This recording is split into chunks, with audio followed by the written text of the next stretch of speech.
Hello everyone. അപ്പോൾ നമ്മൾ ഇന്ന് നോക്കാൻ പോകുന്നത് BCOS 184 എന്ന് പറയുന്ന കൊമേഴ്സ് എന്ന് പറയുന്ന സബ്ജക്റ്റാണ് കേട്ടോ.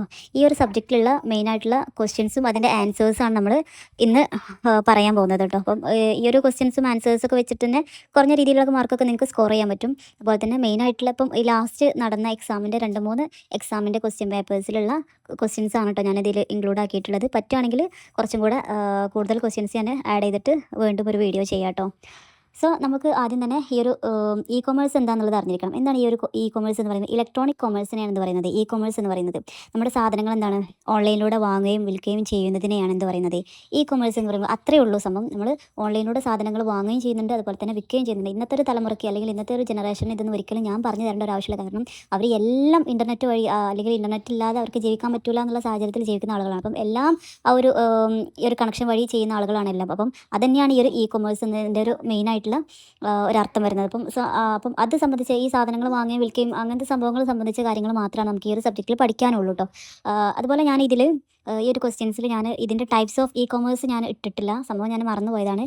ഇപ്പം അത് പറഞ്ഞപ്പോഴാണ് എനിക്ക് ഓർമ്മ വന്നത്. അതും ഇമ്പോർട്ടൻ്റ് ആയിട്ടുള്ള ഒരു ക്വസ്റ്റ്യനാണ്. ഒരുപാട് ക്വസ്റ്റ്യൻ പേപ്പേഴ്സിൽ ഞാൻ കണ്ടിട്ടുണ്ട് കേട്ടോ. അപ്പോൾ ടൈപ്സ് ഓഫ് കൊമേഴ്സ് എന്ന് പറയുമ്പം ഒരു കുറേ ഉണ്ട് ടൈപ്സ് ഓഫ് കൊമേഴ്സ്.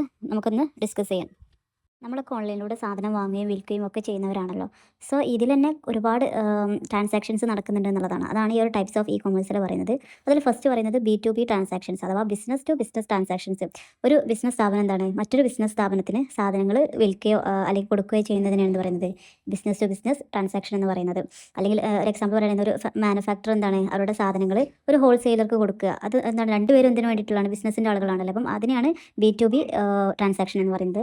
അതുപോലെ രണ്ടാമത്തെ ടൈപ്പാണ് B2C അഥവാ ബിസിനസ് ടു കൺസ്യൂമർ.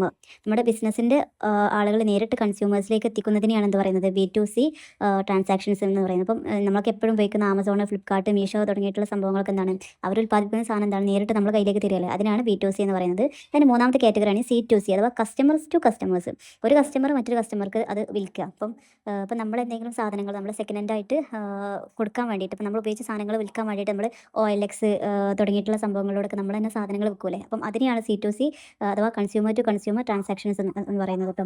അതുപോലെ വേറൊരു കാറ്റഗറിയാണ് C2B എന്ന് പറയുന്നത്. Consumer to business. ഒരു ഇൻഡിവിജ്വൽസ് എന്താണ് ബിസിനസ്സിന് വേണ്ടിയിട്ട് പ്രൊവൈഡ് ചെയ്യുക. അപ്പോൾ ഒരു ഫ്രീലാൻസ് ഡിസൈനർ എന്താണ് ഒരു കമ്പനിക്ക് വേണ്ടിയിട്ടൊരു ലോഗോ ക്രിയേറ്റ് ചെയ്യുക. ഒക്കെ വരുമ്പം ആ ഒരു കൺസ്യൂമറാണ് ആ ഒരു ബിസിനസ്സിന് അത് ചെയ്ത് കൊടുക്കുന്നത്. അപ്പം ആ ഒരു ഇതിനെയാണ് C2B എന്ന് പറയുന്നത്. ദെൻ പിന്നീടുള്ള വേറൊരു കാറ്റഗറിയാണ് B2G അഥവാ business to government. Business government ചെയ്ത് കൊടുക്കുന്ന കാര്യങ്ങൾ ഓൺലൈനിലൂടെ ചെയ്ത് കൊടുക്കുന്ന കാര്യങ്ങളാണ് ഈ പറയുന്നത് മുഴുവൻ. അപ്പോൾ ബിസിനസ് എന്താണ് സാധനങ്ങളും സേവനങ്ങളൊക്കെ എന്താണ് ഗവൺമെൻറ് ഏജൻസീസിന് ഓൺലൈനിലൂടെ ചെയ്ത് കൊടുക്കുന്നുണ്ട്. അപ്പം അതിനെയാണ് ഇവിടെ പറയുന്നത്. അതുപോലെ തന്നെ G2C അഥവാ ഗവൺമെൻറ് ടു സിറ്റിസൺ. ഓരോ ഗവൺമെൻറ്റും അവിടുത്തെ എന്താണ് സിറ്റിസൺസിന് കൊടുക്കുന്ന സർവീസ് ഓൺലൈനിൽ കൂടെ അവരുടെ സർവീസുകളൊക്കെ എന്താണ് ഒന്നുകൂടെ ഈസി ആക്കുന്നുണ്ട്. അപ്പം ആദ്യമൊക്കെ ടാക്സ് അടക്കാൻ വേണ്ടിയിട്ട് നമ്മൾ പേപ്പർ മാർഗ്ഗമൊക്കെ ഉപയോഗിച്ച് ടാക്സ് അടക്കണം. പക്ഷേ ഇന്നെന്താണ് ഓൺലൈൻ വഴി എന്താണ് നമുക്ക് ടാക്സ് പേയ്മെൻറ്റ് ചെയ്യാം. അതുപോലെ തന്നെ പാസ്പോർട്ടിന് അപ്ലിക്കേഷൻ സമർപ്പിക്കാം. ഇങ്ങനത്തെ കാര്യങ്ങളൊക്കെ നമുക്ക് ഓൺലൈനിൽ കൂടെ തന്നെ ലഭ്യമായി എന്നുള്ളത്. അപ്പം അതാണ് G2C ആ ഒരു ട്രാൻസാക്ഷൻ എന്ന് പറയുന്നത്. അപ്പം ഇതാണ് മെയിനായിട്ട് ഇത് പല ക്വസ്റ്റ്യൻ പേപ്പേഴ്സിലും ഞാൻ കണ്ടിട്ടുണ്ട് കേട്ടോ. അപ്പം ഇതാണ് നമ്മളൊരു ടൈപ്സ് ഓഫ് കൊമേഴ്സ് ചോദിക്കുമ്പോൾ നമ്മൾ ഈ ഒരു സംഭവമാണ് എഴുതേണ്ടത്. അതുപോലെ രണ്ടാമത് വരുന്നൊരു ക്വസ്റ്റ്യനാണ് malicious software induces cyber crime. ഈ ഒരു മലീഷ്യസ് സോഫ്റ്റ്വെയർ എന്ന് പറയുന്നത് അഥവാ ഒരു മാൽവെയർ സോഫ്റ്റ്വെയർ എന്ന് പറയുന്നത് ഒരു ഹാംഫുൾ ആയിട്ടുള്ള ഒരു പ്രോഗ്രാമാണ് കേട്ടോ.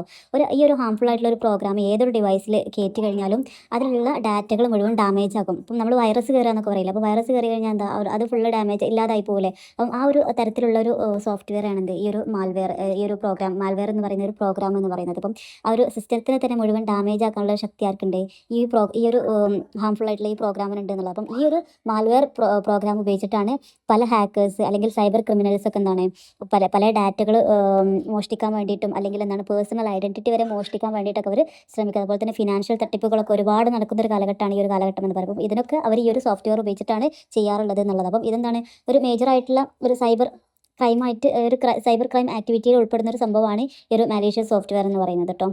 Then phases of the website development process. ഈ ഒരു വെബ്സൈറ്റ് ഡെവലപ്മെൻറ്റ് ചെയ്യുന്ന ഒരു പ്രോസസ്സാണ് ഇനി പറയാൻ പോകുന്നത്. അതിൽ ഫസ്റ്റ് പറയുന്ന കാര്യമാണ് സിസ്റ്റം അനാലിസിസ് അല്ലെങ്കിൽ പ്ലാനിങ്. ഇപ്പം നമ്മൾ ഏതൊരു കാര്യം ഇപ്പം നമ്മളൊരു വെബ്സൈറ്റാണ് ക്രിയേറ്റ് ചെയ്യുന്നത്. അപ്പം ആ ഒരു വെബ്സൈറ്റ് ക്രിയേറ്റ് ചെയ്യുന്നതിന് മുമ്പ് നമ്മൾ പ്ലാൻ ചെയ്യണം. എന്തൊക്കെ ആയിരിക്കണം, അത് എങ്ങനെയൊക്കെ നടക്കണം, നമ്മുടെ ഇതിൻ്റെ ഒരു ബിസിനസ്സിൻ്റെ ലക്ഷ്യം എന്താണ് ഒക്കെ എന്നുള്ള കാര്യങ്ങളൊക്കെ നമ്മൾ ഐഡൻറ്റിഫൈ ചെയ്യണം. അതുപോലെ തന്നെ ഈ ഒരു ഇതിൽ എന്തൊക്കെ കാര്യങ്ങളാണ് നമുക്ക് റിക്വയർ ആയത്, അല്ലെങ്കിൽ എന്തൊക്കെ കാര്യങ്ങൾ നമുക്ക് റിക്വയർമെൻറ്റ് ആവശ്യമുണ്ട്, എന്തൊക്കെ കാര്യങ്ങൾ കളക്ട് ചെയ്യണം എന്നുള്ള രീതിയിലൊക്കെ നല്ല രീതിയിലുള്ള ഒരു പ്ലാനിങ് ആണ് ഫസ്റ്റ് വേണ്ടത്. ദെൻ രണ്ടാമത് വേണ്ടത് സിസ്റ്റം ഡിസൈൻ. ഇപ്പം നമ്മളൊരു ഒരു സിസ്റ്റം ഉണ്ടാക്കുകയാണല്ലോ. അപ്പം ആ ഒരു വെബ്സൈറ്റ് എന്ന് പറയുന്ന സംഭവത്തിന് അതിനെ ഡിസൈൻ ചെയ്യുക. അപ്പം എങ്ങനെയായിരിക്കണം അതിൻ്റെ സ്ട്രക്ചർ, അല്ലെങ്കിൽ അതിൻ്റെ ഒരു ഡാറ്റാബേസ്, അതിൻ്റെ ലേ ഔട്ട് എങ്ങനെയൊക്കെ ആയിരിക്കണം എന്നുള്ളത് ഡിസൈൻ ചെയ്യുകയാണ് രണ്ടാമത്തെ കാര്യം എന്ന് പറയുന്നത്. ദെൻ മൂന്നാമത്തെ കാര്യം എന്ന് പറയുന്നത് ബിൽഡിംഗ് ദ സിസ്റ്റം, അല്ലെങ്കിൽ ആ ഒരു സിസ്റ്റത്തിൻ്റെ ഡെവലപ്മെൻറ്റ് എന്ന് പറയുന്നത്. അതാണ് മൂന്നാമത്. നമ്മൾ സിസ്റ്റം ഡിസൈൻ ചെയ്ത് കഴിഞ്ഞാൽ ആ ഒരു സിസ്റ്റത്തെ നമ്മൾ എന്താണ് ഡെവലപ്മെൻറ്റ് ചെയ്തെടുക്കുക, അല്ലെങ്കിൽ ആ ഒരു നമ്മൾ ആ പ്ലാൻ ചെയ്ത ആ ഒരു ഡിസൈൻ നമ്മൾ ഡെവലപ്മെൻറ്റ് ചെയ്തെടുക്കുക എന്നുള്ളതാണ്. അപ്പം ഒരുപാട് കോഡിങ്ങുകൾ അല്ലെങ്കിൽ ടെക്നോളജീസൊക്കെ വെച്ചിട്ട് നമ്മളെന്താ ഒരു വെബ്സൈറ്റിനെ ഡെവലപ്പ് ചെയ്യുക എന്നുള്ളതാണ്. ദെൻ നാലാമതായിട്ട് പറയുന്നത് ടെസ്റ്റിങ്. അപ്പം ഇങ്ങനെയൊക്കെ നമ്മൾ ഡെവലപ്പ് ചെയ്തെടുത്തിട്ട് നമ്മൾ അതിന് അഥവാ ആ ഒരു വെബ്സൈറ്റ് നമ്മൾ ഓൺലൈനിൽ ലഭ്യമാവുന്നതിന് മുമ്പ് നമ്മൾ അതിനെ ടെസ്റ്റ് ചെയ്യണം. ആ ഒരു വെബ്സൈറ്റിൻ്റെ പെർഫോമൻസ് എന്താണെന്നുള്ളത് നമ്മൾ ടെസ്റ്റ് ചെയ്യണം. അപ്പം അതിന് സ്പീഡ്, അല്ലെങ്കിൽ ആ ഒരു പേജിൻ്റെ കണക്ടിവിറ്റി, ആ ഒരു പേയ്മെൻറ്റ് ട്രാൻസാക്ഷനിൽ എന്തെങ്കിലും പ്രശ്നങ്ങൾ ഉണ്ടാവുമോ, അല്ലെങ്കിൽ എന്തെങ്കിലും എറേഴ്സ് ഉണ്ടാവുമോ എന്നൊക്കെയുള്ള കാര്യങ്ങൾ നമ്മൾ ടെസ്റ്റ് ചെയ്യണം. അതിന് ശേഷമാണ് അഞ്ചാമത് വരുന്നത് എന്ത്, നമ്മളത് പബ്ലിഷ് ചെയ്യുക, അല്ലെങ്കിൽ അതിൻ്റെ ഒരു ഇംപ്ലിമെൻറ്റേഷൻ എന്ന് പറയുന്നത്. അപ്പം ആ ഒരു നമ്മൾ ഏതെങ്കിലും ഒരു ആ ഒരു കമ്പനി എന്താണ്, നമ്മൾ ഏതിലാണ് നമ്മൾ ഏത് സെർവറിലാണ് നമ്മളത് അപ്ലോഡ് ചെയ്യേണ്ടത് എന്നുള്ളത് എങ്കിൽ ആ ഒരു വെബ്സൈറ്റ് എന്താണ് ആ ഒരു സെർവറിലേക്ക് അപ്ലോഡ് ചെയ്തിട്ട് ആ ഒരു ഇൻ്റർനെറ്റിൽ അത് ലഭ്യമാക്കുക എന്നുള്ളതാണ് അതിൻ്റെ ഒരു ഇംപ്ലിമെൻറ്റേഷൻ എന്ന് പറയുന്നത്. അപ്പം ചിലതിൽ അതുപോലെ 6 ആയിട്ട് വരുന്നത് അതിൻ്റെ ഒരു മെയിൻ്റനൻസ് പറയുന്നുണ്ട്. അത് എപ്പോഴും അത് മെയിൻറ്റെയിൻ ചെയ്തുകൊണ്ട് പോകുക എന്നുള്ള രീതിയിലും പറയുന്നുണ്ട്. അപ്പം 5-6 പോയിന്റുകളാണ് ഏകദേശം ആ ഒരു വെബ്സൈറ്റ് ക്രിയേഷനിലുള്ളത്. അപ്പം ഇത് പഠിച്ചു വെക്കുക, കാരണം ഇത് ഒരുപാട് ക്വസ്റ്റ്യൻ പേപ്പേഴ്സിൽ ഞാൻ കണ്ടിട്ടുണ്ട് കേട്ടോ. ദെൻ അടുത്ത ഇമ്പോർട്ടൻ്റ് ആയിട്ടുള്ളൊരു ക്വസ്റ്റ്യൻ ആണ് ഡിജിറ്റൽ ഇന്ത്യ എന്ന് പറയുന്നത്. അതുപോലെ തന്നെ അതിൻ്റെ കീ ഇനീഷ്യേറ്റീവ്സും. അപ്പം എന്താണ് ഡിജിറ്റൽ ഇന്ത്യ എന്ന് പറയുന്നതും അതിൻ്റെ കീ ഇനീഷ്യേറ്റീവ്സ് എന്തെല്ലാം എന്നുള്ളതും ഒരുപാട് ക്വസ്റ്റ്യൻ പേപ്പേഴ്സിൽ ഞാൻ കണ്ടിട്ടുണ്ട്. അപ്പം എന്താണ് ഡിജിറ്റൽ ഇന്ത്യ എന്ന് പറയുന്നത്? ഡിജിറ്റൽ ഇന്ത്യ എന്ന് പറയുന്നത് നമ്മുടെ ഗവൺമെൻറ് ഓഫ് ഇന്ത്യ പ്രൊമോട്ട് ചെയ്തിട്ടുള്ള ഒരു പ്രോഗ്രാമാണ് കേട്ടോ. 2015 ആണ് ഇത് ലോഞ്ച് ചെയ്തിട്ടുള്ളത്. ഇതിൻ്റെ ഒരു ഉദ്ദേശം എന്ന് പറയുന്നത് എന്താണ്, ഈ ഒരു ഇന്ത്യ എന്താണ് ഡിജിറ്റലി എംപവർ ആക്കുക എന്നുള്ളതാണ്. അപ്പം അവരുടെ നോളജ് ഓഫ് എക്കോണമീസ് ആണെങ്കിലും അതുപോലെ തന്നെ ആ ഒരു സൊസൈറ്റി ആണെങ്കിലും എന്താണ് ഈ ഒരു ഡിജിറ്റലായിട്ട് അവർക്ക് എന്താണ്, ഇപ്പം ഈ ഒരു കമ്പ്യൂട്ടറുകളൊക്കെ വാഴുന്നൊരു കാലഘട്ടമാണല്ലോ. 2015 തന്നെ എന്താണ് കമ്പ്യൂട്ടേഴ്സും അതുപോലെ ഇൻഫർമേഷൻ ടെക്നോളജീസൊക്കെ എന്താണ് കൂടുതലായിട്ട് ശ്രദ്ധ നേടുന്ന ഒരു കാലഘട്ടമാണ്. അപ്പം ആളുകൾക്ക് എന്താണ് കൂടുതലായിട്ടും ആ ഒരു മേഖലയിലേക്ക് ആളുകളെ പ്രാപ്തരാക്കുക എന്നുള്ള ഉദ്ദേശത്തോട് കൂടിയിട്ടാണ് ഈ ഒരു ഡിജിറ്റൽ ഇന്ത്യ എന്ന് പറയുന്ന സംഭവം നമ്മുടെ ഗവൺമെൻറ് ഓഫ് ഇന്ത്യ ഇംപ്ലിമെൻറ്റ് ചെയ്തിട്ടുള്ളത് എന്നുള്ളതാണ്. അപ്പം അതുപോലെ തന്നെ ഗവൺമെൻറ് കൊടുക്കുന്ന സർവീസുകളൊക്കെ എന്താണ് കൂടുതലായിട്ടും ഇലക്ട്രോണിക്കലി ആളുകളിലേക്ക് എത്താൻ വേണ്ടിയിട്ടും, അതുപോലെ തന്നെ ഈ ഒരു ലിറ്റററി ആയിട്ട് സിറ്റിസൺസിന് എന്താണ് അവരെ പ്രൊമോട്ട് ചെയ്യാനൊക്കെ വേണ്ടിയിട്ടാണ് ഈ ഒരു ഡിജിറ്റൽ ഇന്ത്യ എന്ന് പറയുന്ന ഈ ഒരു പ്രോഗ്രാം ഇംപ്ലിമെൻറ്റ് ചെയ്തത് എന്നുള്ളത് മനസ്സിലാക്കാം. എന്നിട്ട് ഈ ഒരു ഡിജിറ്റൽ ഇന്ത്യ ഇംപ്ലിമെൻറ്റ് ചെയ്തിട്ട് അഥവാ അത് നടപ്പിലാക്കാൻ അവർ എന്തൊക്കെ ഇനീഷ്യേറ്റീവ്സ് എടുത്തു എന്നുള്ളതാണ് ഇനി പറയാൻ പോകുന്നത്. അതാണ് അവർ എടുത്തിട്ടുള്ള കീ ഇനീഷ്യേറ്റീവ്സ് ആയിട്ട് പറയുന്നത്. അതിൽ ഒന്നാമത്തെ കാര്യം ഡിജിറ്റൽ ഇൻഫ്രാസ്ട്രക്ചർ തന്നെയാണ് കേട്ടോ. കാരണം അവർക്ക് എന്താണ് ഈ ഒരു ഡിജിറ്റലായിട്ട് ആളുകളിലേക്ക് എത്തണം എന്നുണ്ടെങ്കിൽ ആദ്യം എന്ത് വേണം, ഇൻ്റർനെറ്റ് കണക്ഷൻ വേണം. അപ്പം ഈ ഒരു ഹൈ സ്പീഡിലുള്ള നെറ്റ് കണക്ഷന് ഇങ്ങനത്തെ സംഭവങ്ങളൊക്കെ, മൊബൈൽ അക്കൗണ്ട്സ്, ബാങ്ക് അക്കൗണ്ട്സ്, ഈ ഒരു മൊബൈൽ ഇങ്ങനത്തെ സംഭവങ്ങളൊക്കെ എന്താണ് ആളുകൾ ഈ ഒരു സിറ്റിസൺസിൻ്റെ അടുത്തേക്ക് എത്തണം. അപ്പം അത് തന്നെയാണ് ഏറ്റവും ഫസ്റ്റായിട്ട് അവർ ചെയ്യേണ്ട ഒരു കാര്യം എന്ന് പറയുമ്പോൾ അതിനെയൊക്കെ പ്രൊമോട്ട് ചെയ്യുക എന്നുള്ളതാണ് ആദ്യം അവരെടുത്തിട്ടുള്ള ഒരു ഇനീഷ്യേറ്റീവ് എന്ന് പറയുന്നത്. അതുപോലെ തന്നെ ഈ ഗവൺമെൻറ് പറയുന്നുണ്ട്. അപ്പം ഈ ഗവൺമെൻറ് എന്ന് പറയുമ്പോൾ എന്താണ്, ഈ ഒരു ഗവൺമെൻറ്റിൻ്റെ പ്രോസസ്സ് സിംപ്ലിഫൈ ചെയ്യുന്ന ഒരു സംഭവമാണ് ഈ ഒരു ഗവൺമെൻറ് എന്ന് പറയുന്നത്. അപ്പം നമ്മൾ പണ്ടൊക്കെ എന്താണ് പേപ്പർ പരമായിട്ട് ചെയ്തിരുന്ന ഒരുപാട് കാര്യങ്ങൾ ഇന്ന് ഓൺലൈനായിട്ട് നമുക്ക് സുഖസുന്ദരമായിട്ട് വിത്തിൻ സെക്കൻഡുകളോട് നമുക്കത് അപ്ലൈ ചെയ്യാൻ ഇതാക്കാനൊക്കെ പറ്റും. അതിനെയാണ് എന്ത് പറയുന്നത് ഈ ഗവേണൻസ്. ഗവൺമെൻറ്റിൻ്റെ പ്രോസസ്സിനെ നമ്മൾ എന്താണ് അതിന് ഇലക്ട്രോണിക്കലി നമ്മൾ ചെയ്യുന്നതിനെയാണ് എന്ത് പറയുന്നത് ഈ ഗവേണൻസ് എന്ന് പറയുമ്പോൾ അതിന് സാധ്യമാക്കുക എന്നുള്ളതാണ് ഗവൺമെൻറ് രണ്ടാമത് ചെയ്തിട്ടുള്ള കാര്യം.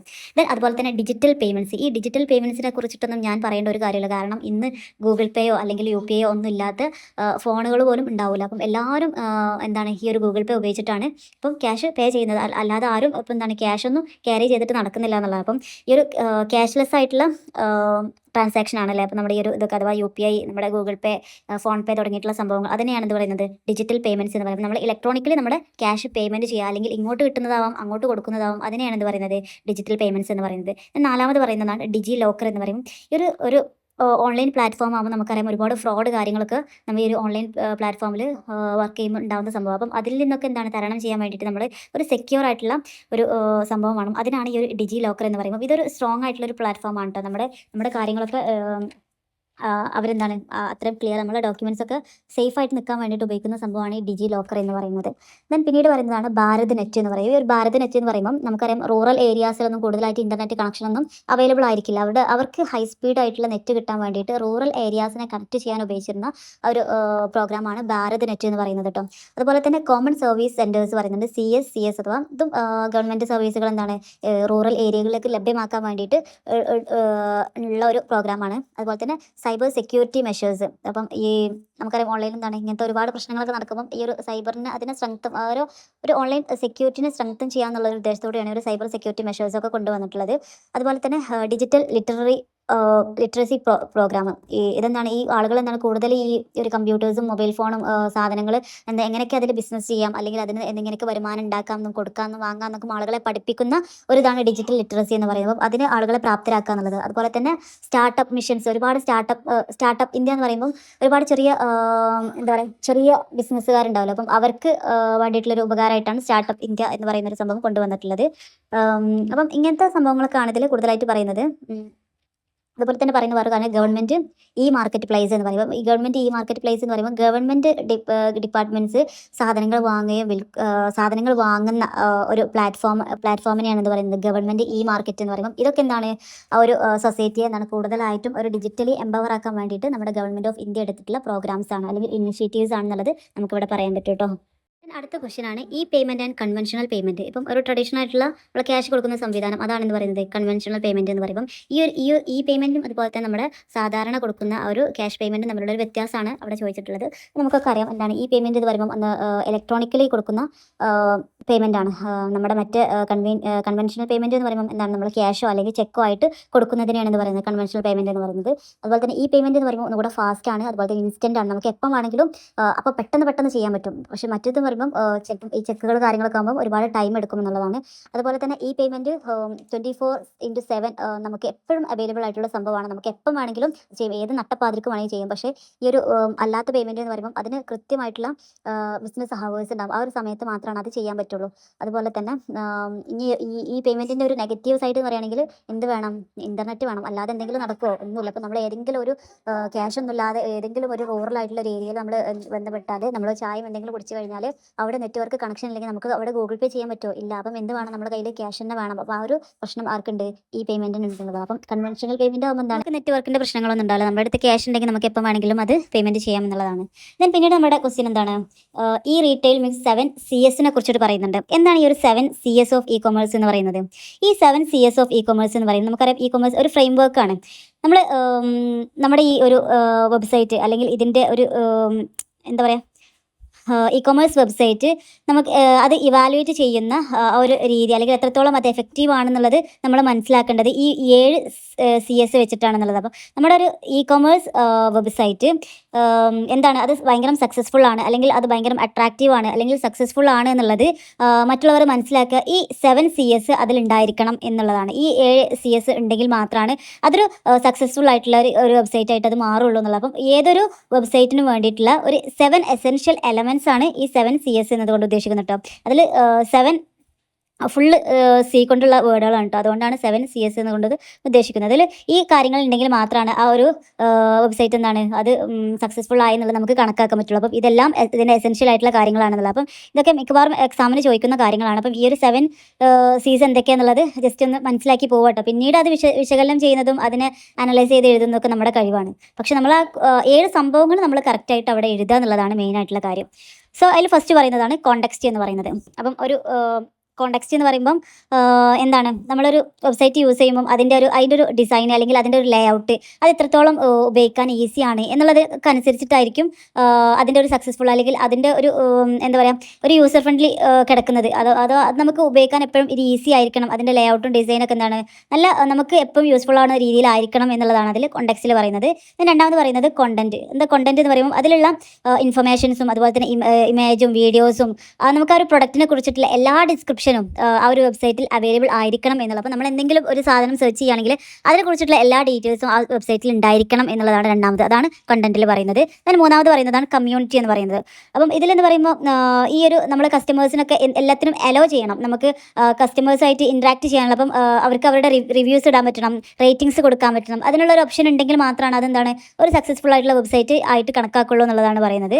then പിന്നീട് പറയുന്നതാണ് കസ്റ്റമൈസേഷൻ. അപ്പം ഓരോ ആളുകൾക്കും ഓരോ പ്രിഫറൻസ് ഉണ്ടാവും. അപ്പോൾ അതിനനുസരിച്ച് എന്താണ് പേഴ്സണൽ ആയിട്ടുള്ള പ്രിഫറൻസിന് കൂടുതലായിട്ട് മുൻഗണന കൊടുക്കുന്നത് ആയിരിക്കണം എന്നുള്ളതാണ് ഇതിൽ പറയുന്നത്. അതുപോലെ തന്നെ അഞ്ചാമതായിട്ട് പറയുന്നത് കമ്മ്യൂണിക്കേഷൻ ആണ്.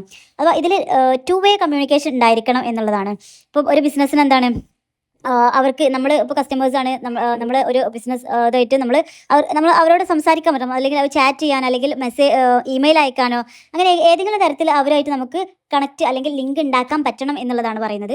അതുപോലെ തന്നെ പിന്നീട് പറയുന്നതാണ് കണക്ഷൻ എന്ന് പറയുന്നത്. അപ്പം ഇതിൽ പറയുന്നത് നമുക്ക് മറ്റുള്ള വെബ്സൈറ്റിലേക്ക് പോകാനുള്ള ലിങ്ക്സോ അല്ലെങ്കിൽ അതിൻ്റെ ഒരു ഇൻ്റഗ്രേഷൻ ഉണ്ടായിരിക്കണം എന്നുള്ളത്. അപ്പം മറ്റുള്ള വെബ്സൈറ്റുകളിലൂടെ അതിലേക്ക് നമുക്ക് പ്രവേശിക്കാനുള്ള ഒരു സാഹചര്യം നമുക്ക് അതിലൂടെ ഉണ്ടാവണം എന്നുള്ളതാണ് ആ ഒരു കണക്ഷനിൽ അവിടെ പറയുന്നത്. ഞാൻ അവസാനമായിട്ട് പറയുന്നതാണ് കൊമേഴ്സ് എന്ന് പറയുമ്പോൾ. നമ്മൾ കൊമേഴ്സ് എന്ന് പറയുമ്പോൾ എന്താണ്, സാധനങ്ങൾ വാങ്ങലും കൊടുക്കലും ആണല്ലോ നമ്മുടെ ഈ ഒരു ഓൺലൈനായിട്ട്, അതാണല്ലോ ഈ കൊമേഴ്സ് എന്നതുകൊണ്ട് ഉദ്ദേശിക്കും. അപ്പം അതിന് പറ്റണം, നമുക്ക് എന്താണ് സാധനങ്ങൾ ബൈ ചെയ്യാനും അതുപോലെ തന്നെ അതിനെ സെല്ല് ചെയ്യാനും പറ്റണം എന്നുള്ളതാണ് ഈ കൊമേഴ്സിൽ പറയുന്നത് കേട്ടോ. അതുപോലെ തന്നെ നമ്മൾ ഈ ഷോപ്പ് ചെയ്യുമ്പോൾ അതിന് ഷോപ്പിംഗ് കാർഡ്സ് ഒക്കെ ഉണ്ടാവുമല്ലോ, നമ്മൾ ആ കാർഡ്സിൽ നമുക്ക് ഇഷ്ടപ്പെട്ട സംഭവങ്ങൾ നമ്മൾ ആ കാർഡ്സിലാക്കി ഇങ്ങനെ വെക്കുമല്ലോ. അപ്പം അതിനുള്ള സൗകര്യങ്ങളും സാഹചര്യങ്ങളൊക്കെ ഉണ്ടാവുക. ഇങ്ങനെയൊക്കെ ഉള്ള ഒരു ഇതിന് മാത്രം ആണ് എന്താണ് സക്സസ്ഫുൾ ആയിട്ടുള്ളൊരു ഇ കൊമേഴ്സ് ആയിട്ട് കണക്കാക്കാൻ പറ്റുള്ളൂ, അല്ലെങ്കിൽ സക്സസ്ഫുൾ ആയിട്ടുള്ള ഒരു വെബ്സൈറ്റ് ആയിട്ട് അതിനെ കണക്കാക്കാൻ പറ്റുള്ളൂ എന്നുള്ളതാണ് പറയുന്നത് കേട്ടോ. ദെൻ ഡിസ്ട്രിബ്യൂട്ടഡ് ലെഡ്ജർ ടെക്നോളജി, ഞാനവിടെ ലെഡ്ജഡ് എന്നുള്ളതാണ് കൊടുത്തിട്ടുള്ളത്, ചെറിയ മിസ്റ്റേക്കാണ് കേട്ടോ. അപ്പം DLT, എന്താണ് DLT എന്ന് പറയുന്നത്? ഇപ്പം ഞാനൊരു ഇത് പറയുകയാണെങ്കിൽ, നമ്മൾ എന്തെങ്കിലും ഒരു ഡാറ്റ നമ്മൾ ഒരു ഒറ്റ കമ്പ്യൂട്ടറിൽ സൂക്ഷിക്കുന്നതിന് പകരം എന്താണ് നമ്മൾ ഒരുപാട് കമ്പ്യൂട്ടറിൽ ഒരേ സമയം സൂക്ഷിക്കുന്നതിന്, അല്ലെങ്കിൽ അതിനുള്ള ഒരു ടെക്നോളജിയാണ് എന്ത് പറയുന്നത്, നമ്മൾ DLT എന്ന് പറയും.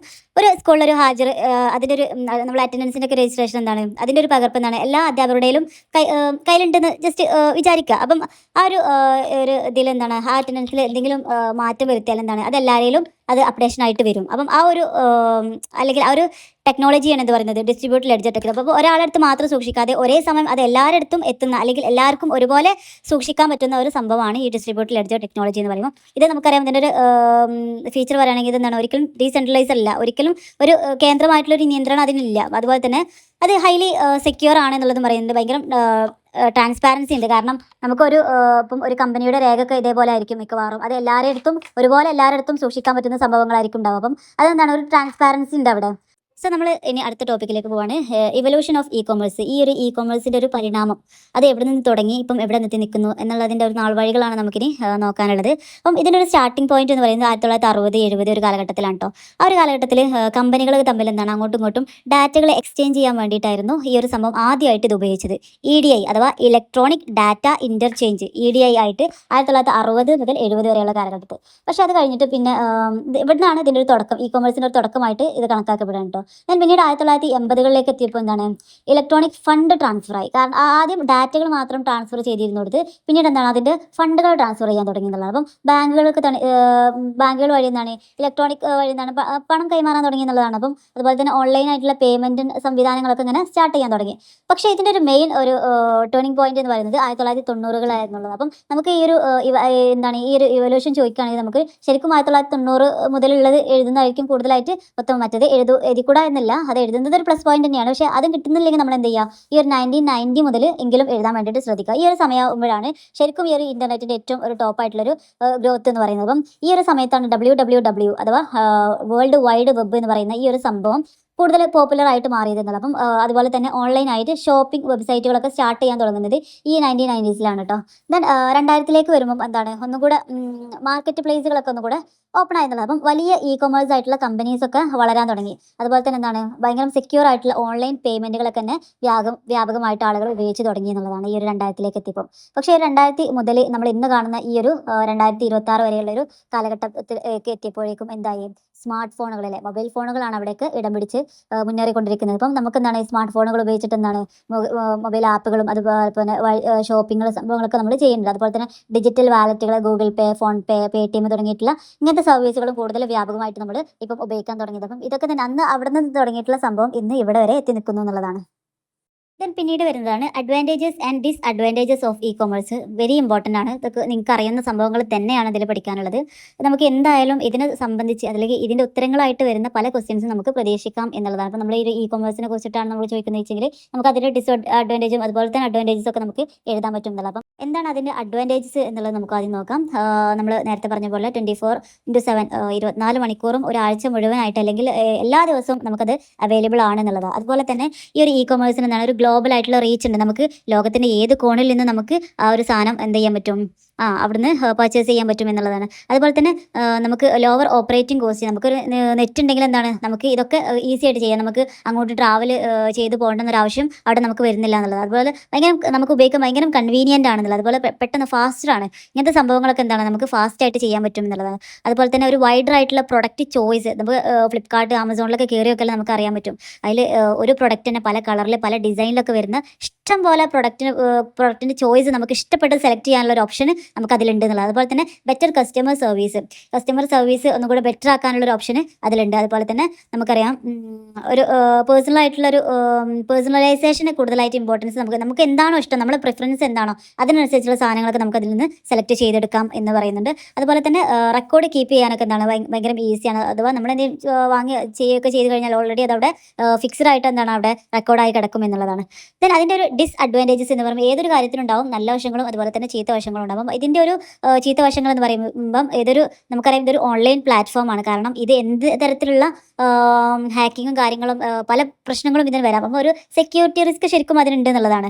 അതുപോലെ തന്നെ നമ്മളൊരു ഓൺലൈനായിട്ട് സാധനം പർച്ചേസ് ചെയ്യുമ്പോൾ നമുക്ക് ആ സാധനം തൊട്ട് നോക്കാനോ തലോടി നോക്കാനൊന്നും പറ്റില്ല. അപ്പം ഒരു ലാക്ക് ഓഫ് ഫിസിക്കൽ ഇൻസ്പെക്ഷൻ്റെ കുറവ് അവിടെ നല്ലോണം ഉണ്ടാവും എന്നുള്ളത്. അതുപോലെ തന്നെ ഇതിന് ഏറ്റവും വലിയ മൈനസ് പോയിന്റ് എന്ന് പറയുമ്പോൾ depend only on the internet. നമുക്ക് ഇൻ്റർനെറ്റ് ഉണ്ടെങ്കിൽ മാത്രമാണ് ഈ സംഭവങ്ങളൊക്കെ നമുക്ക് സാധ്യമാവുള്ളൂ. അതുപോലെ തന്നെ ഡെലിവറി ഡിലേ, നമ്മൾ ഇന്ന് ഓർഡർ ചെയ്താൽ ചിലപ്പം ഒരാഴ്ചയാവും, ചിലപ്പോൾ 1.5 ആഴ്ചയാവും ചിലപ്പോൾ ആ സാധനം നമ്മുടെ കയ്യിലേക്ക് എത്താൻ. അപ്പം ആ ഒരു ഡിലേ ഒരു പ്രശ്നമാണ് ഇവിടെ. അപ്പോൾ അതിന് ടെക്നിക്കൽ ഇഷ്യൂസ്, റിട്ടേൺസ്, റീഫണ്ട് ഇങ്ങനത്തെ ഡിഫിക്കൽട്ടീസും കാര്യങ്ങളൊക്കെ വരാൻ അതിൽ ചാൻസ് ഉണ്ട്. കാരണം റിട്ടേൺ കൊടുത്തു കഴിഞ്ഞാൽ പിന്നെയും വീണ്ടും അത് നമ്മൾ വേറെ സാധനം സെലക്ട് ചെയ്താൽ തിരിച്ച് വരുമ്പോൾ ഒരുപാട് സമയം നമ്മളിത് അങ്ങനെ വേസ്റ്റ് ആയി പോകും. അപ്പം ഇതൊക്കെ അവിടെ പറയുന്നുണ്ട്. അതുപോലെ തന്നെ ലാക്ക് ഓഫ് പേഴ്സണൽ ഇൻട്രാക്ഷൻ. ഇപ്പോൾ നമ്മളൊരു കടയിൽ പോയി വാങ്ങുമ്പോൾ എല്ലാ കാര്യങ്ങളും ചോദിച്ച് മനസ്സിലാക്കി എല്ലാം അറിഞ്ഞിട്ടാണ് വാങ്ങുക. പക്ഷേ ഇവിടെ എന്ന് പറയുമ്പോൾ ഒരാളായിട്ടുള്ള ഒരു കണക്ഷനോ അല്ലെങ്കിൽ ഒരു ഇൻട്രാക്ഷനോ ഒന്നും ഇല്ല എന്നുള്ളതാണ്. അതുപോലെ തന്നെ നമ്മുടെ ഒരു ഓൺലൈൻ മാർക്കറ്റ് എന്ന് പറയുമ്പോൾ ഹൈ കോമ്പറ്റീഷൻ നടക്കുന്ന സ്ഥലമാണ്. കാരണം അതിലൊക്കെ പിടിച്ച് നിൽക്കുക എന്ന് പറയുന്നത് അത്രയും ക്വാളിറ്റി ഉള്ള അത്രയും പവറുള്ള ആളുകൾക്ക് മാത്രമാണ് അതിലൊക്കെ പിടിച്ച് നിൽക്കാൻ പറ്റും. കാരണം ഒരുപാട് ഓൺലൈനായിട്ടുള്ള സംരംഭങ്ങൾ ഇപ്പോൾ ഇങ്ങനെ ഓരോ ദിവസവും ഇങ്ങനെ കൂടി വരികയാണ്. അപ്പം അതിനിടയിലൊക്കെ പിടിച്ച് നിൽക്കുക എന്ന് പറയുന്നത് ഭയങ്കര കോമ്പറ്റേറ്റീവ് ആയിട്ടുള്ളൊരു സംഭവമാണെന്നുള്ളതാണ് പറയുന്നത്. അപ്പോൾ അതാണ് അതിൻ്റെ ഒരു അഡ്വാൻറ്റേജസ് ആൻഡ് ഡിസ്അഡ്വാൻറ്റേജസ് എന്ന് പറയുന്നത്. ദെൻ ഡിജിറ്റൽ പേയ്മെൻറ്റിനെ കുറിച്ചിട്ട് പറയുന്നുണ്ട്. എന്താണ് ഡിജിറ്റൽ പേയ്മെൻറ്റ് എന്ന് പറയുന്നത്? അതിൻ്റെ ഒരു കാറ്റഗറീസും ചോദിക്കുന്നുണ്ട്. അപ്പം ഡിജിറ്റൽ പേയ്മെൻറ്റ് എന്ന് പറയുമ്പം എന്താണ് നിങ്ങൾക്കറിയാമല്ലേ? അപ്പം നമ്മൾ ഇലക്ട്രോണിക് വഴിയായിട്ട് ആ ഒരു സംവിധാനം വെച്ച് നമ്മൾ ക്യാഷ് പേ ചെയ്യുന്നതിനെയാണ് പറയുന്നത് ഡിജിറ്റൽ പേയ്മെൻറ്റ്സ് എന്ന് പറയുമ്പോൾ. നമ്മൾ ക്യാഷ് കൊടുക്കുന്നതിന് പകരം നമ്മൾ ഗൂഗിൾ പേയോ അല്ലെങ്കിൽ ഫോൺ പേയോ ഒക്കെ വെച്ചിട്ട് നമ്മളതിന് പേ ചെയ്യുന്നതിനെയാണ് പറയുന്നത് ഡിജിറ്റൽ പേയ്മെൻറ്റ് എന്ന് പറയുമ്പോൾ. ഇതിന് ഒരുപാട് കാറ്റഗറീസ് പറയുന്നുണ്ട്. അതിൽ കുറച്ച് കാറ്റഗറീസ് നമുക്ക് നോക്കാം. ഒന്നാമത് ബാങ്ക് കാർഡ് അഥവാ ഡെബിറ്റ് കാർഡ്, ക്രെഡിറ്റ് കാർഡൊക്കെ ഉപയോഗിച്ചിട്ട് നമുക്ക് പേയ്മെൻറ്റ് ചെയ്യാം. പലരും എന്താണ് കൂടുതലായിട്ടും ക്രെഡിറ്റ് കാർഡൊക്കെ കൂടുതലായിട്ട് ഉപയോഗിച്ച് പേയ്മെൻറ്റ് ചെയ്യുന്നതായിട്ട് കാണാറുണ്ടല്ലോ. അപ്പം അതൊക്കെ എന്താണ് ഇതിൻ്റെ ഒരു കാറ്റഗറിയാണ്. അതുപോലെ തന്നെ UPI യൂണിഫൈഡ് പേയ്മെൻറ്റ്സ് ഇൻ്റർഫേസ്, അതാണ് UPI എന്ന് ഉദ്ദേശിക്കുന്നത് കേട്ടോ. അപ്പം മൊബൈൽ ആപ്പുകളൊക്കെ ഉപയോഗിച്ചിട്ട് എന്താണ് ബാങ്ക് അക്കൗണ്ടിൽ നേരിട്ട് പണം അയക്കാനും അതുപോലെ തന്നെ അത് കൊടുക്കാനൊക്കെ നമുക്ക് പറ്റും എന്നുള്ളതാണ് ഈ UPI ഉപയോഗിച്ച്. അതുപോലെ തന്നെ മൊബൈൽ വാലറ്റുകൾ, നമ്മൾ മൊബൈലിൻ്റെ വാലറ്റ് നമുക്ക് പണം സൂക്ഷിച്ചെന്താണ് പിന്നീട് അത് പണം അങ്ങോട്ട് പേയ്മെൻറ്റ് ചെയ്യാൻ പറ്റും എന്നുള്ളതാണ്. അതുപോലെ തന്നെ ഇൻ്റർനെറ്റ് ബാങ്കിങ്, അത് നമ്മളൊരു ആ ബാങ്കിൻ്റെ വെബ്സൈറ്റ് വഴി പോയിട്ട് നമുക്ക് ആ ഒരു ഇപ്പോൾ നമ്മളൊക്കെ ഫോണിലൊക്കെ ചെയ്യുന്നത് അതാണല്ലോ ശരിക്കും. ആ ഒരു നമുക്ക് ഇവിടുന്ന് ഫോണിൽ നിന്ന് തന്നെ ആ ഒരു അക്കൗണ്ടിനെ കുറിച്ചിട്ടും എല്ലാത്തിനെ കുറിച്ചുള്ള ഡീറ്റെയിൽസ് നമുക്ക് കിട്ടുമല്ലോ. അപ്പം അതാണ് ഇവിടെ പറയുന്നത് ഇൻ്റർനെറ്റ് ബാങ്കിനെ കുറിച്ചിട്ട് പറയുന്നത്. ആ ഒരു ആപ്പ് വഴി എന്താണ് നമ്മൾ അതിലൂടെ ട്രാൻസാക്ഷൻ നടത്തുന്നതിനെയാണ് പറയുന്നത്. അതുപോലെ തന്നെ മൊബൈൽ ബാങ്കിങ് അതും അത് തന്നെയാണ് കേട്ടോ. മൊബൈൽ ആപ്പ് ഉപയോഗിച്ചിട്ട് എന്താണ് നമ്മൾ ആ ഒരു ഇത് നടത്തുക, ട്രാൻസാക്ഷൻ നടത്തുക, അത് തന്നെയാണ് മൊബൈൽ ബാങ്കിങ് എന്ന് പറയുന്നത്. അതുപോലെ QR കോഡ് പേയ്മെൻറ്റ്, ഇപ്പോൾ പലരും പല കടകളിലും എന്താ ഉണ്ടാവുക QR കോഡ് അവിടെ ഇങ്ങനെ ഒട്ടിച്ചിട്ടുണ്ടാകും. നമ്മളെന്താണ് ആ QR കോഡ് സ്കാൻ ചെയ്തിട്ട് നമ്മളത് പേയ്മെൻറ്റ് ചെയ്യും. അതുപോലെ തന്നെ NEFT, അതുപോലെ തന്നെ RTGS, IMPS എന്ന് പറയുന്ന വേറൊരു സംഭവങ്ങളുണ്ട്. അപ്പം ഈ സംഭവങ്ങളൊക്കെ എന്താ വെച്ചാൽ ബാങ്കുകൾ തമ്മിൽ എന്താണ് അങ്ങോട്ടും ഇങ്ങോട്ടും എന്താണ് ഇലക്ട്രോണിക് ആയിട്ടുള്ള ഫണ്ട് ട്രാൻസ്ഫർ ചെയ്യാനുള്ള സംവിധാനങ്ങളാണ് കേട്ടോ. ഈ NEFT അതുപോലെ തന്നെ RTGS, IMPS എന്നൊക്കെ പറയുന്ന ഈ സംവിധാനങ്ങളൊക്കെ അതിനുള്ളതാണ് കേട്ടോ. ഇതാണ് ഈ ഒരു ഡിജിറ്റൽ പേയ്മെൻറ്റ് എന്ന് പറയുന്നതും അതിൻ്റെ ഒരു കാറ്റഗറീസ് എന്ന് പറയുന്നത്. അപ്പോൾ നിങ്ങൾക്ക് അറിയാവുന്ന സംഭവങ്ങൾ തന്നെയാണ്. നമുക്കറിയാം നമ്മളൊരു QR കോഡ് ഉപയോഗിക്കാറുണ്ട്, ക്രെഡിറ്റ് കാർഡ്, ഡെബിറ്റ് കാർഡൊക്കെ നമ്മൾ ഉപയോഗിക്കാറുണ്ട്, മൊബൈൽ വാലറ്റുകൾ നമ്മൾ ഉപയോഗിക്കാറുണ്ട്, UPI ഉപയോഗിക്കാറുണ്ട്, ഇൻ്റർനെറ്റ് ബാങ്കിങ് ഉപയോഗിക്കാറുണ്ട്, അതുപോലെ തന്നെ മൊബൈൽ ബാങ്കിങ് ഉപയോഗിക്കാറുണ്ട്. ഇതൊക്കെ സംഭവങ്ങൾ എന്താണെന്നുള്ളത് മനസ്സിലാക്കി വെക്കുക. പിന്നെ എക്സാമിന് ചോദിക്കുമ്പോൾ ഡീറ്റെയിൽ ആയിട്ട് തന്നെ നിങ്ങൾക്ക് അറിയുന്ന രീതിയിലെങ്കിലും അത് നീട്ടി വലിച്ചൊക്കെ ഇങ്ങനെ എഴുതുമ്പോഴേ നമുക്ക് കുറേ ആയിട്ട് എഴുതാനുണ്ടാവുള്ളൂ. അല്ലെങ്കിൽ എന്താ, നമുക്ക് അറിയുന്ന സംഭവങ്ങളൊക്കെ മാത്രം എഴുതുകയാണെങ്കിൽ ചിലപ്പം ആ ഒരു പോയിന്റിനെ കുറിച്ച് എഴുതാൻ ചിലപ്പോൾ നമുക്ക് 1-2 വരികൾ തന്നെ ധാരാളമായിരിക്കും. പക്ഷെ നമ്മൾ മാർക്ക് വെച്ചിട്ട് എഴുതുമ്പോൾ നമ്മൾ എന്തായാലും അത് എക്സ്പാൻഡ് ചെയ്ത് തന്നെ എഴുതേണ്ടി വരും. അപ്പം ആ ഒരു രീതിയിലേക്ക് മാറ്റി എഴുതുക എന്നുള്ളതാണ്. Next, what is E banking? എന്താണ് ഇ ബാങ്കിങ് എന്ന് പറയുന്നത്? ഇലക്ട്രോണിക് ബാങ്കിങ്ങിനെയാണ് ഇ ബാങ്കിങ് എന്ന് പറയുമ്പോൾ. ഇലക്ട്രോണിക് ബാങ്കിങ് എന്ന് പറയുമ്പോൾ എന്താണ്, നമ്മൾ ബാങ്കിൽ എന്താണ് നേരിട്ട് പോകാതെ നമ്മൾ ഇന്റർനെറ്റോ അല്ലെങ്കിൽ മൊബൈൽ ഫോൺ വഴിയോ അല്ലെങ്കിൽ മറ്റ് ഇലക്ട്രോണിക്കലായിട്ടുള്ള മാർഗ്ഗങ്ങൾ ഉപയോഗിച്ചിട്ട് എന്താണ് ബാങ്കിങ് സർവീസ് അല്ലെങ്കിൽ ബാങ്കിങ് ഇടപാടുകൾ നടത്തുന്നതിനെയാണ് എന്ത് പറയുന്നത്, ഇ ബാങ്കിങ് എന്ന് പറയുന്നത്. അപ്പോൾ നമുക്കെപ്പോഴും അറിയാം, നമുക്ക് നമ്മുടെ അക്കൗണ്ട് ബാലൻസ് പരിശോധിക്കാൻ അല്ലെങ്കിൽ ഫണ്ട് ട്രാൻസ്ഫർ ചെയ്യാൻ ഇതൊക്കെ നമുക്ക് ബാങ്കിൽ പോകേണ്ട ആവശ്യം ഇന്നത്തെ കാലത്തുണ്ടോ? ഇല്ല. ഇതൊക്കെ നമുക്ക് ഞൊടിയിടയിൽ നമ്മുടെ ഫോണിൻ്റെ ഇത് നമ്മുടെ വിരൽത്തുമ്പ് കൊണ്ട് മാത്രം ജസ്റ്റ് ഇങ്ങനെ ക്ലിക്ക് ചെയ്താൽ നമുക്ക് ഇതൊക്കെ നമ്മുടെ മുന്നിലേക്ക് എത്തും എന്നുള്ളതാണ്. അപ്പം അതുപോലെ ഓൺലൈനായിട്ട് ഷോപ്പിങ്ങിന് നമുക്ക് എന്താണ് പേയ്മെൻറ്റ് ചെയ്യാനൊന്നും നമുക്കിപ്പം ബാങ്കുമായിട്ട് കണക്ട് ചെയ്യേണ്ട ഒരു ആവശ്യമില്ല. ഒക്കെ നമ്മൾ ഫോണായിട്ട് ലിങ്ക്ഡ് ആണ്. അപ്പം ആ ഒരു സംവിധാനം ഉപയോഗിച്ച് നമുക്ക് ചെയ്യാം. അതുപോലെ തന്നെ നമ്മുടെ കറണ്ട് ബില്ല് അടക്കാൻ, ഫോൺ ബില്ലുകൾ അടക്കാനൊക്കെ നമുക്ക് അതൊന്നും ബാങ്കായിട്ട് നമുക്ക് ചെയ്യേണ്ട ഒരു ആവശ്യം ഇന്നത്തെ കാലത്ത് ഇല്ലല്ലോ. അപ്പം ഈ ബാങ്കിങ്ങിൻ്റെ സംവിധാനങ്ങൾ മുഴുവൻ നമ്മുടെ ഫോണിൽ തന്നെ ഇപ്പം അവൈലബിൾ ആണ്. അപ്പം ഈ ഒരു ഇലക്ട്രോണിക് സംഭവം ഉപയോഗിച്ച് നമ്മളത് ചെയ്യുന്നതിനെയാണ് എന്ത് പറയുന്നത്, ഇ ബാങ്കിങ് എന്ന് പറയും. ഇപ്പം നമുക്കറിയാം അതൊരു 24/7 സർവീസ് നമുക്ക് കിട്ടും. അതുപോലെ നമ്മുടെ ടൈം ലാഭമാണ്. അവിടെ നമുക്ക് ഈ ഒരു ലോകത്തിൻ്റെ ഏത് കോണിൽ നിന്നും നമുക്ക് ചെയ്യാൻ പറ്റും. സെക്യൂർ ആയിട്ടും അതുപോലെ തന്നെ ഇൻസ്റ്റൻ്റ് ആയിട്ടുള്ള ട്രാൻസാക്ഷൻസ് നമുക്ക് അതിലൂടെ കിട്ടും എന്നുള്ളതാണ്. അതാണ് ഈ ഒരു ഇ ബാങ്കിങ് കേട്ടോ.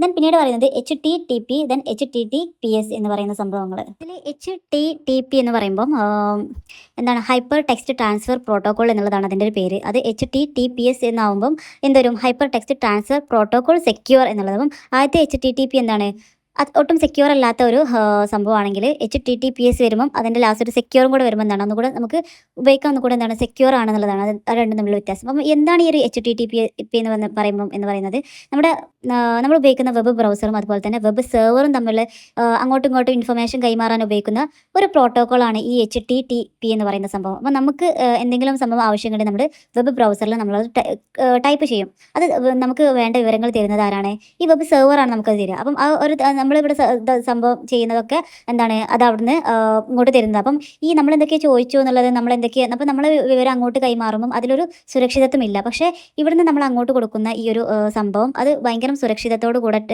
തന്നെ ചെയ്യാൻ പറ്റുന്ന സംഭവമാണ് ഈ ഒരു HTTPSലേക്ക് വരുമ്പം ഉണ്ടാവുക എന്നുള്ളതാണ്. അതാണ് ഈ ഒരു രണ്ടും തമ്മിലുള്ള ഒരു വ്യത്യാസം എന്ന് പറയുമ്പോൾ.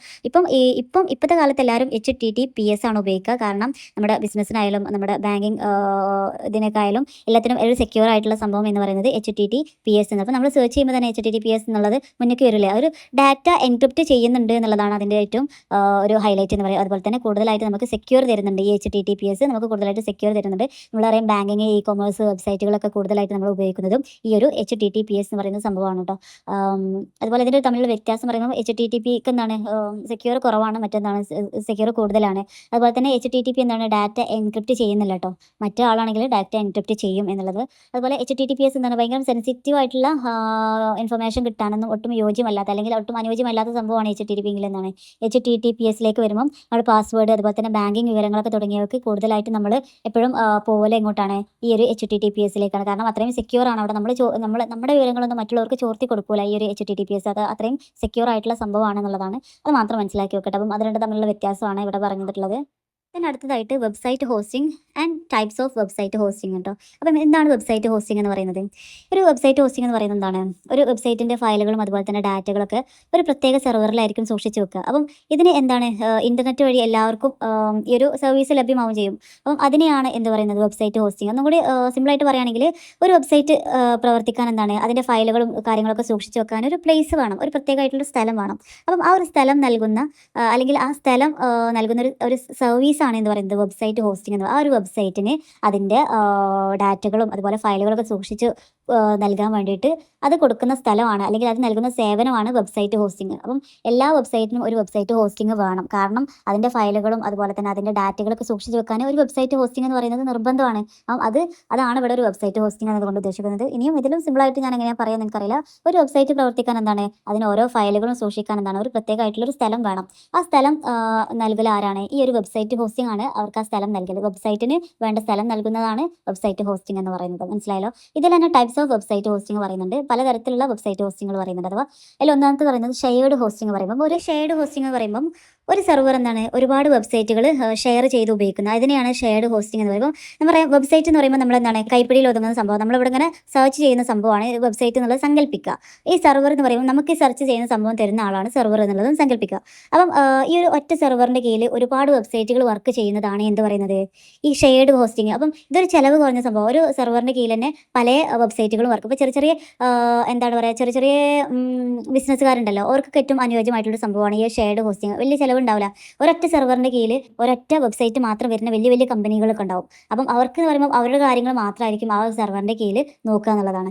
അപ്പം ഷെയർഡ് ഹോസ്റ്റിംഗ് എന്ന് പറയുമ്പോൾ ഒരൊറ്റ സെർവറിൻ്റെ കീഴിൽ തന്നെ ഒരുപാട് വെബ്സൈറ്റുകൾ ഷെയർ ചെയ്ത് പങ്കിടുന്നതിനെയാണ് എന്ത് പറയുന്നത് ആ ഒരു ഷെയർഡ് ഹോസ്റ്റിംഗ് എന്ന് പറയുന്നത്. അതുപോലെ തന്നെ രണ്ടാമത്തെ ഒരു വിഭാഗമാണ് VPS, virtual private server hosting അഥവാ VPS ഹോസ്റ്റിംഗ്. എന്താണ് VPS ഹോസ്റ്റിംഗ് എന്ന് പറയുന്നത്? ഒരു സെർവറിൻ്റെ ഒരു പ്രത്യേകമായിട്ടുള്ളൊരു ഭാഗം അല്ലെങ്കിൽ ഒരു പ്രൈവറ്റ് ആയിട്ടുള്ളൊരു ഭാഗം ഒരു ഒരു പ്രൈവറ്റ് ഇതിന് വേണ്ടിയിട്ട് മാത്രം മാറ്റി വെക്കുക, അല്ലെങ്കിൽ ഓരോ വെബ്സൈറ്റിനും ഒരു പ്രത്യേകമായിട്ടുള്ളൊരു ഭാഗം മാത്രം മാറ്റി വെക്കുന്നതിനാണ് എന്ന് പറയുന്നത് VPS ഹോസ്റ്റിംഗ് എന്ന് പറയുന്നത്.